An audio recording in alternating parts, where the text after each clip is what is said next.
What does the Bible say about the coronavirus outbreak? Part 1. Hi! You know, it's been a long time since I've been videologging, since I had my surgery. A lot of things going on in my life. Wow. What? God is good. Yes. God is still with me. No matter my situation, trial, Jesus still stay with me through it. Okay. Recently I did a short video log about what's happening in the world today, right? Okay. How are you doing? I'm doing good. Before I start this lesson, I want to emphasize, let you know that it's not my intention to scare you. No. I'm not doing that today. No, that is not.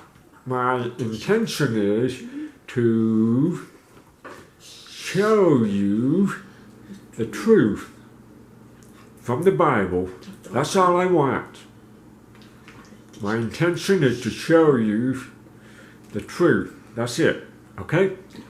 Today, I want to talk about what's happening around the world and in United States.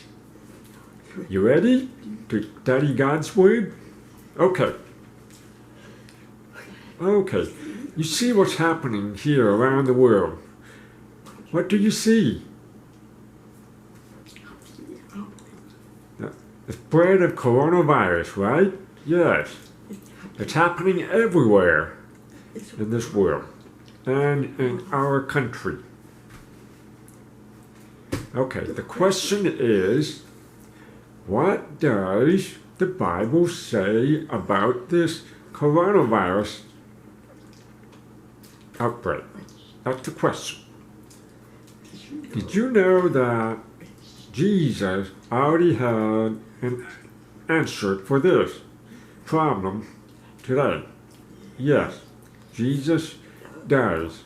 Let's look at Matthew chapter 24, verse 4 to 8. Okay? I'm going to use a New King James Version. I use several different translations so you can see the different words and see what it means. Matthew chapter 24, verse 4 to 8. And Jesus answered and said to them, listen, take heed that no one deceive you. Verse 5. For many will come in my name, Jesus, saying, I am the Christ, and will deceive many. Verse 6. And you will see rumors of wars and rumors of wars. See that you are not troubled. No. For all these things must come to pass. Meaning that must happen. But at the end, it's not yet. Verse 7. For a nation will rise against nation, and kingdom against kingdom, and this will be famines, and pestilences, and earthquakes in various places. Verse 8. All these are the beginning of sorrows. You see the word sorrows. I will explain that later. Hold that. Jesus himself has predicted about our current time, our time.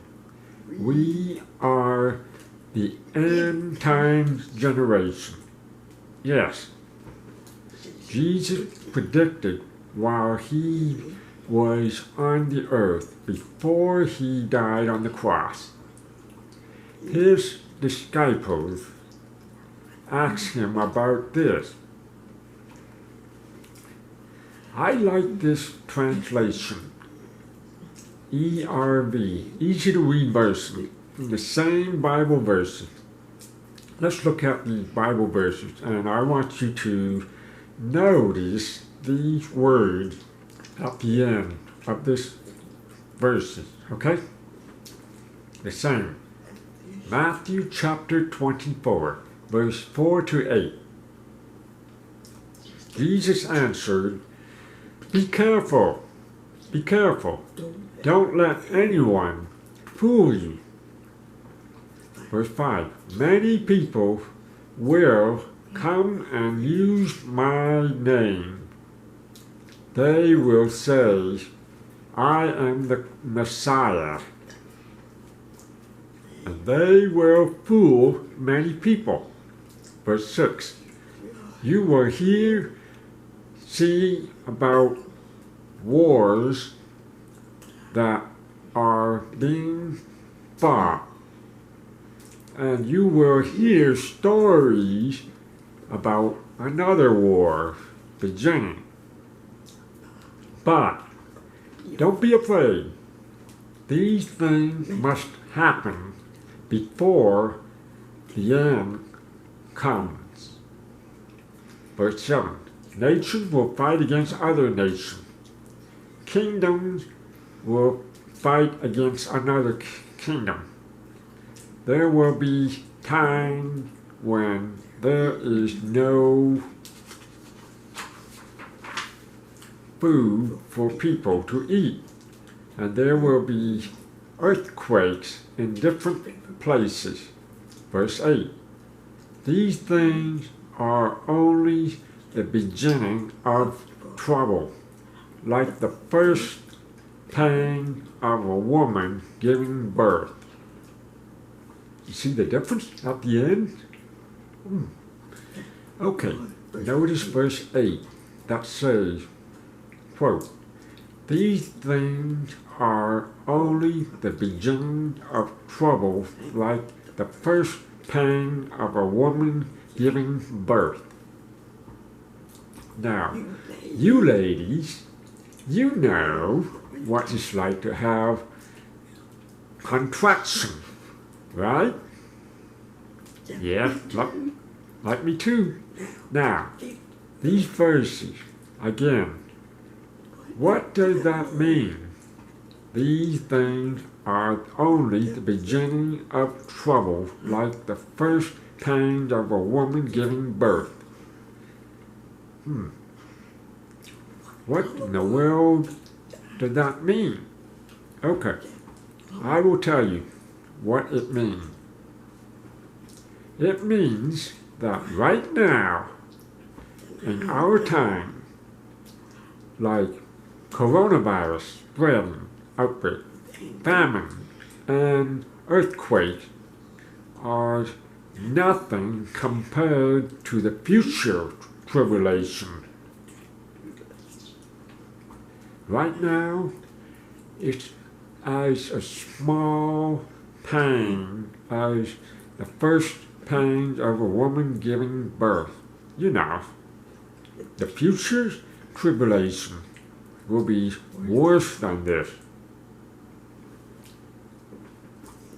In our time, you know, the contraction that last 1 to 2 minutes at a time within 1 to 2 or 3 contractions, then stops. Then starts again in 30 minutes to 1 hour later. The first contraction of pain are long and slow, right? Then when time gets shorter and shorter, before the baby was born, the pain becomes more and more deep, intense, and painful. You know, getting close to birth and contraction pains. You know, labor can last 12 to 16 hours before the baby finally born. Right, ladies? Okay.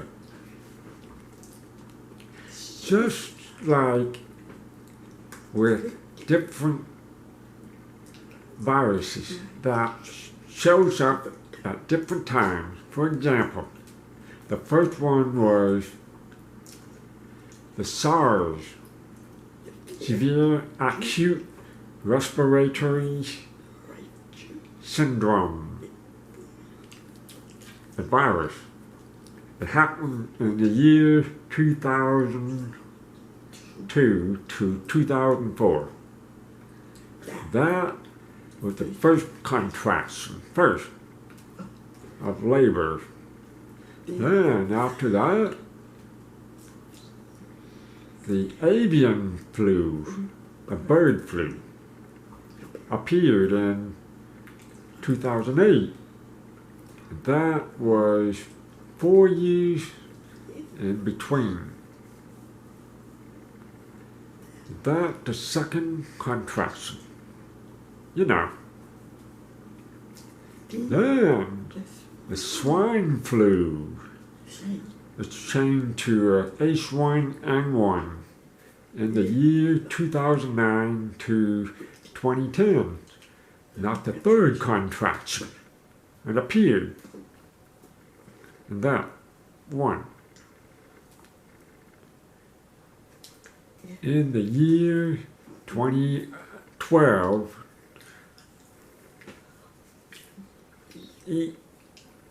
MERS, MERS, Middle East Respiratory Syndrome. Not the fourth contraction, and it appeared. You see, different times appears, then appears. Then another virus called Ebola in the years 2013 to 2016. That's the fifth one, the fifth contraction. Zika virus appeared in the year 2015 to 2016. Not the sixth contraction. Imagine that. It's happening. That occurred in America, result in increase in travel-related cases in the U.S. states. Widespread transmission in Puerto Rico and the United States Virgin Islands and limited local areas transmitted in Florida and Texas. Then again, Ebola, it came spread in the years 2017 to 2019. Not the seventh contraction. It happened in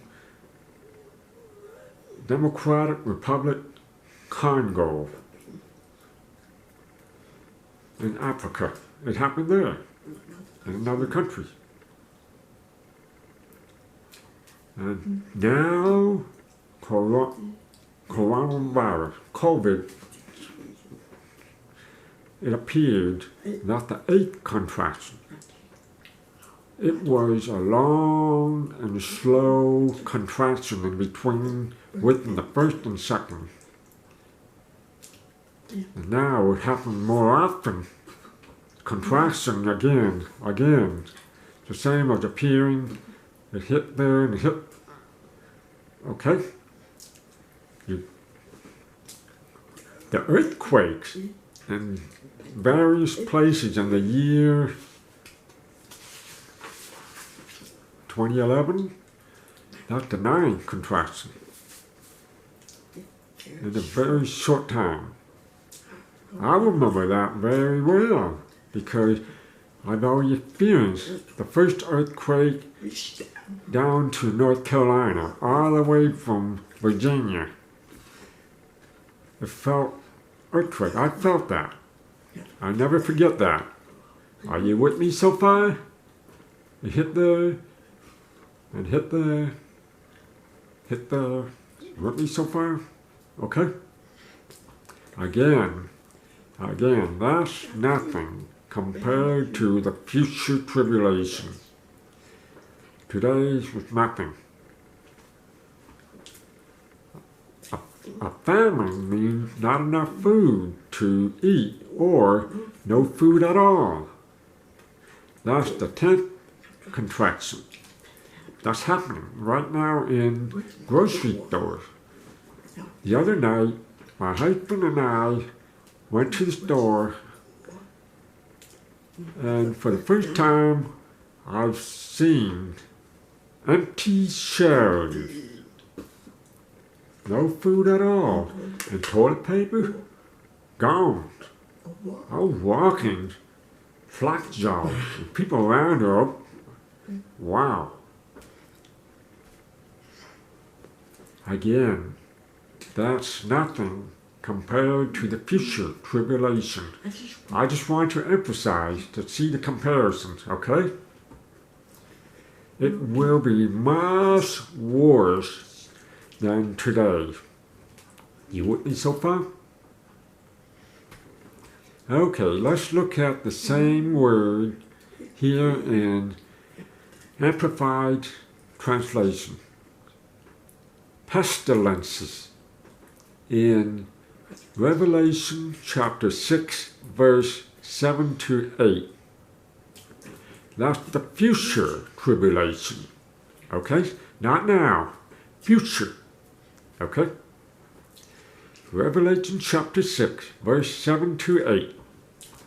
When Jesus broke open the fourth seal, I heard the voice of the fourth living creature calling out, "Come!"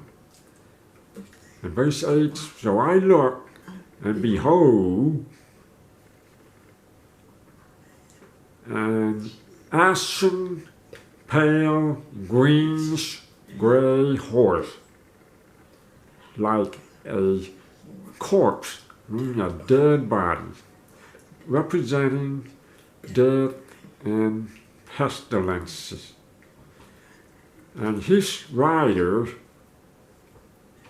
himself was named Death and Hades, the realm of the dead.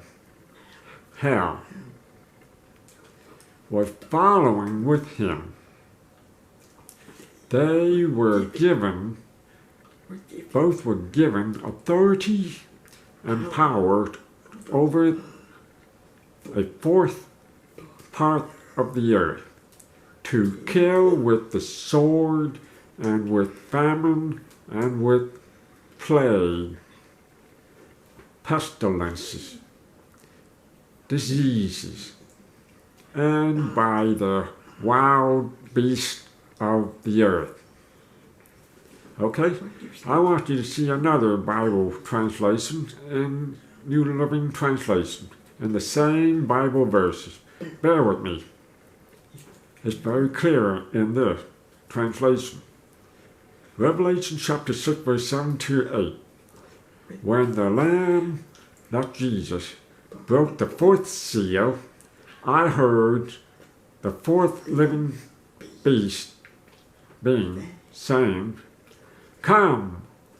Verse 8. I looked up and saw a horse. His color was pale green. His rider was named Death, and his companion with group was the grave. That's a different word.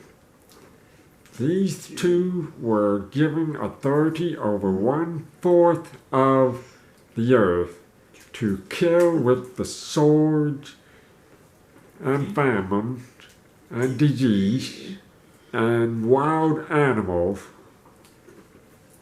There's a Greek word for death. Let's look up the Greek word for death, okay? The Greek word for death is,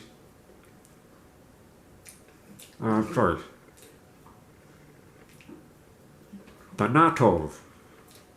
The Greek definition,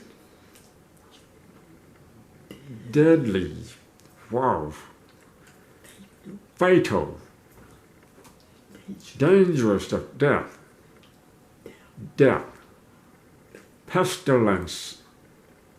There's the word there.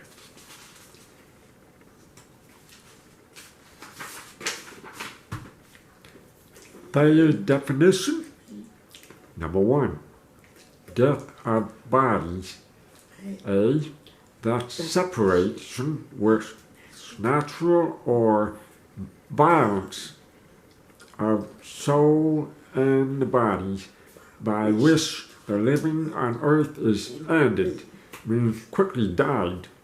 That. In other words, there will be many people dying on earth like it never before in history. Are you with me so far? Good, good. Okay, now the word pestilence is itself a disease. Disease. That's what that means. Like coronavirus. Are you with me so far? Good. Is that it? No, there's more. I will hold that for next Saturday. Have a wonderful and safe weekend. See you next time. Bye. And stay at home. Stay at home. Safe. Bye.